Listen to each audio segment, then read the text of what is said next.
দেখা যায় ভাই, সবকিছু দেখা যায়। জি জি জি, দেখা যাচ্ছে। আচ্ছা। হ্যাঁ, হ্যাঁ ভাই, স্পষ্ট দেখা যাচ্ছে। আচ্ছা। আচ্ছা, প্রথমে আসে পাইথনটা কি। হ্যাঁ, পাইথন আপনাদের সকলের মাঝে প্রশ্ন যে আমরা প্রোগ্রামিং এ যখন আসি, যে পাইথন যখন যারা প্রথম নাম শুনছে পাইথন, তো পাইথনটা কি, পাইথন দিয়ে কি করে। হ্যাঁ, দেখি আমরা কি করে পাইথন দিয়ে। তো পাইথন হলো একটি উচ্চ স্তরের হাই লেভেল সহজত ও শক্তিশালী প্রোগ্রামিং ভাষা। এটি এমনভাবে ডিজাইন করা হয়েছে যাতে মানুষ সহজভাবে পড়তে ও বুঝতে পারে। আচ্ছা, এর বুঝতেছেন তো, পাইথন হলো একটা হাই লেভেল প্রোগ্রামিং ল্যাঙ্গুয়েজ। এটি সহজ এবং শক্তিশালী। ঠিক আছে। তো এটি এমনভাবে ডিজাইন করা আছে যেন মানুষ সহজে বুঝতে পারে। তো যেমন আমরা উদাহরণ দেখে নেই, দেখেন আপনারা উদাহরণগুলো। তো পাইথনের কোডগুলো এখানে আছে। এটা হচ্ছে পাইথনের কোড। আমরা কোনো কিছু আউটপুটে শো করতে গেলে প্রিন্ট ফাংশন ইউজ করি। তো এখানে হ্যালো ওয়ার্ল্ড ডাইরেক্ট আমি লিখলাম পাইথনে এক লাইন কোডে। আর সিতে যদি আমি লিখি তাহলে আমার সিতে কয় লাইন কোড লেখা লাগতেছে দেখেন, 1 2 3 4 লাইন কোড লেখা লাগবে আমাকে। তাহলে কোনটা সহজ হলো? Obviously Python. পাইথন একটা হিউম্যান রিডেবল ল্যাঙ্গুয়েজ। ঠিক আছে। আপনি মনে করেন ইংলিশ করতেছেন, এইরকম একটা ল্যাঙ্গুয়েজ হচ্ছে পাইথন। এটা উদাহরণ। এরপরে আসেন পাইথন প্রোগ্রামিং দিয়ে কি কি করা যায়। পাইথন প্রোগ্রামিং আসলে কি আমরা কিছু করতে পারবো, প্রশ্ন থেকেই যায়। পাইথন কি আদৌ আমাদের জন্য সঠিক সুইটেবল? তো দেখেন, পাইথন দিয়ে অনেক কিছু করা যায়। যেমন web development, software development, data science, machine learning, artificial intelligence, data analysis, cyber security. Cyber সিকিউরিটির মাঝে আবার ইথিক্যাল হ্যাকিং, সিকিউরিটি টুল তৈরি, এগুলো পড়ে। আবার গেম ডেভেলপমেন্ট, পাই গেম নামে একটা হচ্ছে আপনার ইয়ে আছে, মডিউল আছে, ওইটা দিয়ে গেম বানানো। ঠিক আছে। ফ্রেমওয়ার্ক আর কি বলা হয়। পাই গেম একটা হচ্ছে ফ্রেমওয়ার্ক, এই ফ্রেমওয়ার্ক দিয়ে গেম ডেভেলপ করা যায়।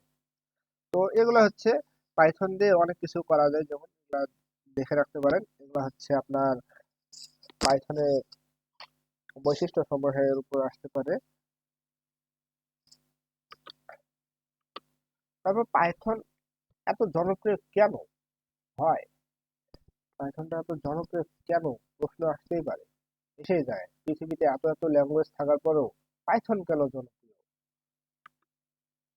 পাইথন শেখা সহজ, কোড কম লিখে বেশি কাজ করা যায়। একটু আগে উদাহরণ দেখলেন আপনারা, আমরা 1 লাইন 4 লাইন কোডকে কিভাবে 1 লাইন কোডে আমরা হচ্ছে পাইথনে লিখতে পারি। বিশাল কমিউনিটি সাপোর্ট সিস্টেম। আপনি যেখানে আটকে যান না কেন, যেখানে আটকে যান সেখান থেকে আপনি হচ্ছে কোনো না কোনো হেল্প পাবেনই আপনি পাইথনে। বিশাল কমিউনিটি সাপোর্ট সিস্টেম আছে। প্রায় সব সেক্টর ব্যবহার করা হয়, সব সেক্টরে। আপনি কিছু আগের পেজে দেখলেন কতগুলা উদাহরণ ছিল। তো সব জায়গায় ব্যবহার করা হয়। তবে ফ্রিল্যান্সিং ও জব মার্কেটের চাহিদা বেশি থাকে পাইথনের ক্ষেত্রে। বিগিনার থেকে অ্যাডভান্স সবার জন্য উপযোগী। ঠিক আছে। এটা হচ্ছে পাইথন কেন এত জনপ্রিয়, এটা। তো এই পর্যন্তই ছিল। আর গত ক্লাসের কি কারো ইয়ে বাকি আছে, যেমন বুঝেন নাই?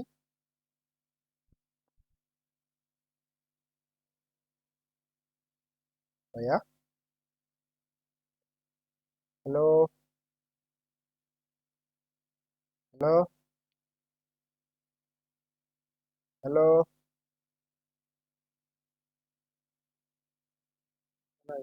না ভাই, তেমন তো সমস্যা না। আচ্ছা, আমি একটা কথা বুঝলাম না। আমি যে কয় কয় মিনিট মনে হয় 30 সেকেন্ডের বেশি আপনাদের সাথে বললাম যে কারো কোনো সমস্যা নেই, আপনারা কেউ কিচ্ছু বললেন না। আপনারা কি ফোন রেখে অন্যদিকে আছেন নাকি? না ভাই, আচ্ছা। নেটের সমস্যা তো এখানে। আচ্ছা। আর করা আছে তা। হ্যাঁ ভাই, আপনার বলুন। গত ক্লাসে ফুটবল ক্লাসে কোনগুলা ভাই গত ক্লাসে? টার্মিনেটর দাঁড়ান দাঁড়ান।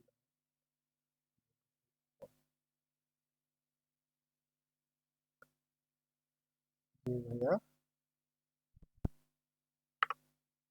তো পাইথন গত ক্লাসে হয়েছিল আচ্ছা অ্যালগোরিদম আর ফ্লোচার্ট গত ক্লাসে হয়েছিল, হ্যাঁ। তো অ্যালগোরিদম বিষয়টা হচ্ছে প্রোগ্রামের লিখিত রূপ। যে কোনো প্রোগ্রামের সোর্স কোডটাকে বলা হয় অ্যালগোরিদম। ঠিক আছে, লিখিত রূপ, প্রোগ্রামের লিখিত রূপটাকে বলা হয় অ্যালগোরিদম। অ্যালগোরিদমের বৈশিষ্ট্যগুলো পড়ে নেবেন, এগুলা তেমন কোনো কিছু আলোচনা করার নাই। আর ফ্লো চার্ট হচ্ছে প্রোগ্রামের চিত্রভিত্তিক রূপ। প্রোগ্রামের চিত্রভিত্তিক রূপকে বলা হয় ফ্লো চার্ট। ফ্লো চার্ট অঙ্কনে ব্যবহৃত প্রতীকসমূহ ও এদের ব্যবহারগুলো দেওয়া হয়েছিল, যেমন এই দেখো টার্মিনেটর, এই যে এটা হচ্ছে টার্মিনেটর, এটা শুরুতে স্টার্ট এবং এন্ডে। মনে করেন আপনি একটা কোনো একটা প্রোগ্রাম শুরু করছেন, তখন এটা দেওয়া লাগবে, আবার এর জন্য দেওয়া লাগবে টার্মিনেটর দিয়ে শুরু করতে হবে, আবার শেষে গিয়ে টার্মিনেটর দিয়ে আপনার শেষ করতে হবে। আবার ইনপুট, মনে করেন ইউজার থেকে কোনো কিছু ইনপুট নেবেন কিবোর্ড থেকে, হ্যাঁ। আপনার দেখেন ওই যে ফর্ম যখন আপনি পূরণ করছিলেন না, তো ফর্ম পূরণ করার সময় আপনার থেকে তো ডাটা চাচ্ছে একটা একটা করে, যেমন হচ্ছে আপনার নাম চাচ্ছে, আপনার রোল চাচ্ছে, আপনার জিমেল আইডি চাচ্ছে, আপনার হোয়াটসঅ্যাপ নাম্বার চাচ্ছে। তো এইরকম যেগুলা হচ্ছে আপনার ইউজার থেকে নিব আমরা, সেটা হচ্ছে ইনপুট, আউটপুট। এবং আউটপুট দেখানো, মনে করেন প্রিন্ট ফাংশন দিয়ে আমরা কোনো কিছু আউটপুট প্রদর্শন করলাম। তো এখানে আমার এই যে ইনপুট আউটপুটের ক্ষেত্রে এই চিহ্নটা ব্যবহার করা হবে। ঠিক আছে, ইনপুট আউটপুটের ক্ষেত্রে এই চিহ্ন ব্যবহার করা হবে। আবার প্রসেস, মানে আপনার কোনো কিছু মনে করেন দুইটা সংখ্যা দিচ্ছেন, দুইটা সংখ্যা ওখানে কি করবে, আহ দুইটা সংখ্যা ওখানে যদি সাম করে, তাহলে ওখানে প্রসেসটা ওখানেই হবে। এই যে এই চিহ্নের মাধ্যমে দেখানো হবে যে এখানে প্রসেস হইতেছে। এখানে আপনি যা প্রোগ্রাম করেছেন, যে আপনি এটা ইনপুট নিছেন, ইনপুট নিয়ে কি করবেন, আপনি দেখা গেল ইউজার থেকে দুইটা ডাটা নিছেন, 2 আর 3। হ্যাঁ, 2 আর 3 নিয়ে আপনি কি করবেন? 2 আর 3 নিয়ে তো আপনি হচ্ছে হাওয়ায় ঝুলে দেবেন না, নিশ্চয়ই কোনো কিছু করবেন। তো ওখানে আপনার প্রসেস, যে কাজটা করবেন আপনি, করাচ্ছেন প্রোগ্রাম দিয়ে, ওই প্রসেসের ক্ষেত্রে এই চিহ্ন ব্যবহার করা হবে, আয়তাকার চিহ্নটা। হ্যাঁ? তারপর ডিসিশনের ক্ষেত্রে এই ট্রায়াঙ্গেল, এই চিহ্নটা ব্যবহার করা হয়।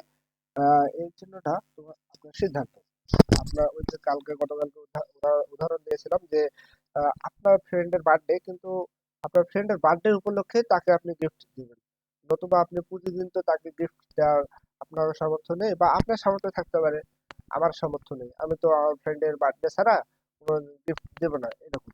ঠিক আছে, তো এটা হচ্ছে যদি আপনার ফ্রেন্ডের বার্থডে হয় তাহলে আপনি গিফট দিচ্ছেন, যদি না হয় তাহলে আপনি দিচ্ছেন না। তো আজকে মনে করেন আপনার ফ্রেন্ডের বার্থডে, তাহলে আপনি গিফটটা দিলেন। কিভাবে বুঝলেন আপনার ফ্রেন্ডের বার্থডে? এই যে এখানে শর্ত আছে, আর ওখানে বার্থ ডেট আছে, বার্থ ডেট অনুযায়ী আজকে ডেট পড়ছে, ওই জন্য আজকে তার বার্থডে। ঠিক আছে, আরো ডিটেইলে এগুলা জানবেন। আবার একাধিক প্রবাহ সংযোগের ক্ষেত্রে কানেক্টর চিহ্ন ব্যবহার করা হয়। একাধিক প্রবাহ থাকতে পারে না একটা প্রোগ্রামে, দুইটা সংখ্যা বড়, আবার দুটার মধ্যে আবার তৃতীয় সংখ্যাটা বড় হচ্ছে কিনা, এরকম একাধিক প্রবাহ থাকতে পারে। তারপর ফ্লো লাইন দুটি চিহ্ন মাঝে সংযোগ নির্দেশ করে, হ্যাঁ। দুটি চিহ্নের মাঝে সংযোগ নির্দেশ করে, মনে করেন এই যে এই চিহ্ন আর এই চিহ্ন মাঝে সংযোগটা নির্দেশ করতেছে, এটা ফ্লো লাইন। এটা ছাড়া আর কোনো কিছু নাই। আর প্রসেস প্রোগ্রাম প্ল্যানিং, এটা ভাই, এটা বলবো কি, এটা মাস্ট ইম্পর্টেন্ট। এটা তো একবারে মুখস্থ রাখা লাগবে, 12টা পয়েন্ট একবারে। কোনো কিছু মনে করেন আপনার প্রসেস করবেন, প্রোগ্রাম করার শুরুতে আপনাকে ভাবতে হবে আপনি কি করতে চাচ্ছেন, ওই প্রোগ্রামটা নিয়ে আপনি আগে ভাবেন। আপনি যে প্রোগ্রামটা, যে বিষয়ে আপনি করতেছেন, যে টপিকস এর উপরে, তো ওটার উপরে আপনি একটু ভাববেন, চিন্তা ভাবনা করবেন, যে এটা এভাবে করলে, এটা এভাবে করলে ঠিক হবে। দেন আপনি কোডিং এ যাবেন, তাই না? তো আপনার প্রথমে কি করতে হবে, সমস্যাটা বের করতে হবে। সমস্যাটা বের করতে হবে না, কেন আপনি প্রোগ্রাম করবেন। আপনার যদি একটা ওয়েবসাইট নাই বানানোর প্রয়োজন হয়, তাহলে আপনি কি যাবেন বানাইতে? আপনার বানানো প্রয়োজন বিধায় আপনি যাচ্ছেন। সেক্ষেত্রে কি সমস্যা আপনার হচ্ছে, আপনি যাচ্ছেন ওয়েবসাইট বানাইতে এবং ওয়েবসাইট বানিয়ে আপনার প্রোডাক্ট আপনি সেল করতেছেন, ঠিক আছে না? তারপর কি সিস্টেম বিশ্লেষণ করতে হবে।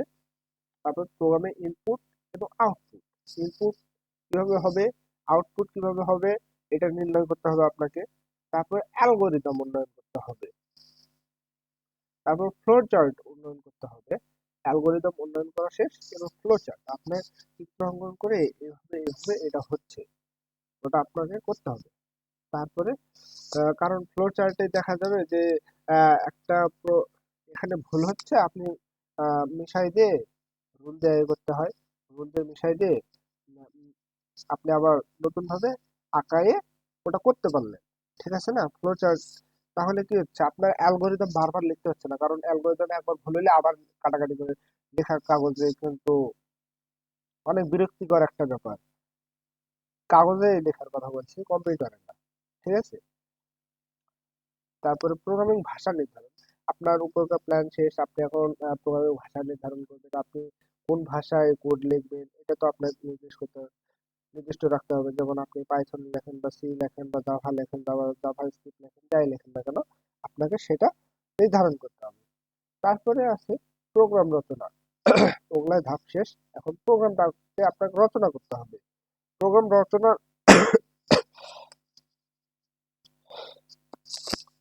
প্রোগ্রাম স্টেপ বাই স্টেপ রচনা করার পরে প্রোগ্রামটাকে আপনাকে কি করতে হবে, কম্পাইলেশন করতে হবে, মানে চালাতে হবে।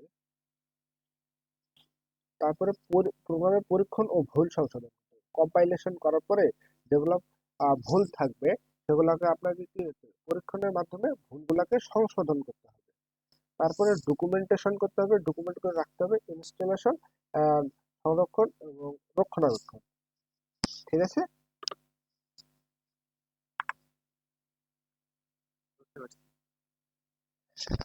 হ্যাঁ ভাই, আর কারো কোনো সমস্যা আছে? না ভাই আর নাই। আচ্ছা, তাহলে আপনাদের এখন হচ্ছে আহ হালকা কিছু দেখাই দেই। হালকা কিছু বলতে মনে করেন আপনাদের তো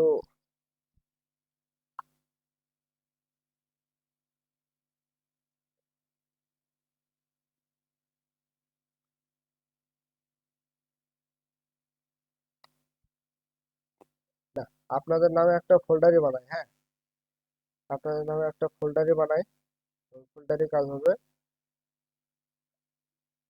আচ্ছা, জানেন পাইথন করছেন আগে দু একদিন, এরকম কেউ আছেন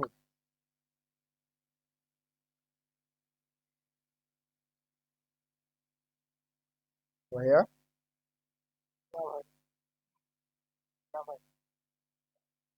পাইথনে আগে মিউট খুলে রাখেন, সমস্যা নাই, আমি কথা বলতেছি, আপনারা অ্যান্সার দিবেন।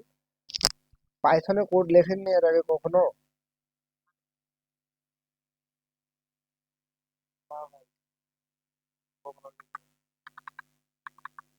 আচ্ছা, তাহলে আজকে আপনাদের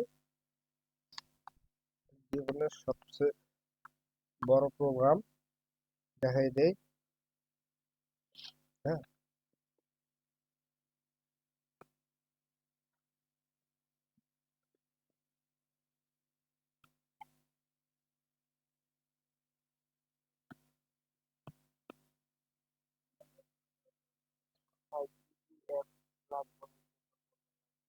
জি জি জি ভাইয়া।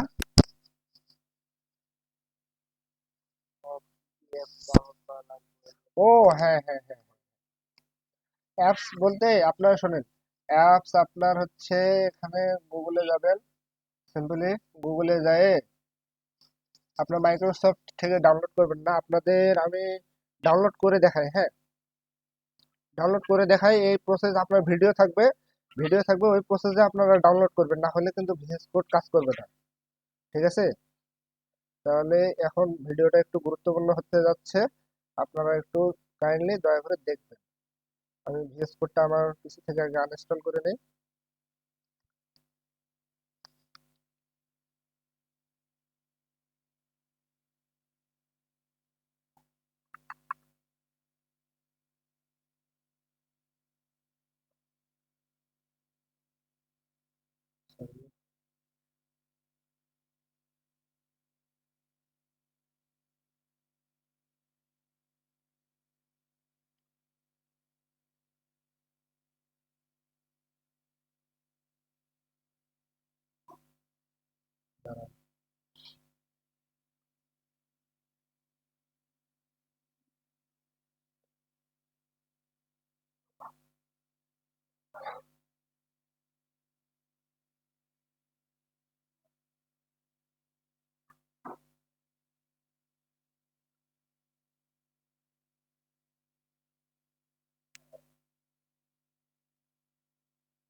ভিএস কোডটা একটু আনইনস্টল হয়ে যাক, আমরা তারপরে কাজটা শুরু করে দেই, কারণ ইনস্টল থাকার পরে দেখা যাবে না।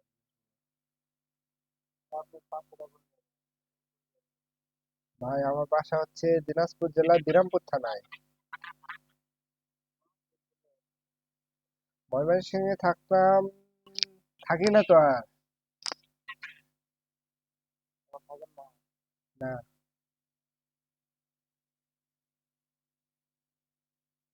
সমস্যা নাই, ময়মনসিংহে কোনো সমস্যা হলে আপনারা তো ময়মনসিংহেরই ছেলেপেলে।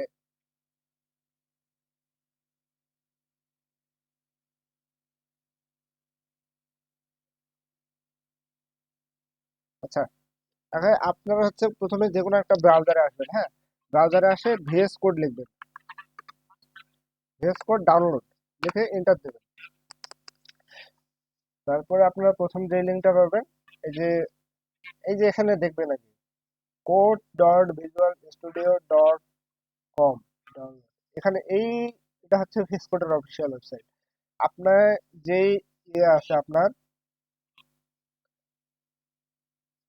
আপনি যদি ম্যাকের জন্য হন তাহলে ম্যাকের জন্য এখানে সিলেক্ট করবেন। আপনি যদি ম্যাকের ইন্টেল ওয়ালা চিপ হন তাহলে ইন্টেল, তারপরে অ্যাপেল সিলিকনের হলে অ্যাপেলের, এখানে আপনি আর কি ইয়ে করবেন। আবার লিনাক্সের হলে আপনার এখানে বিভিন্ন ইয়ে আছে, আপনার লিনাক্সে যারা ভালো তারা জানেন।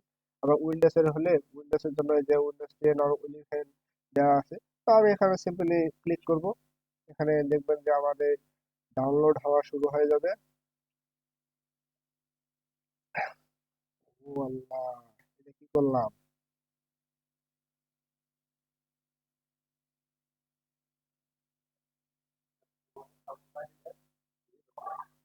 আচ্ছা,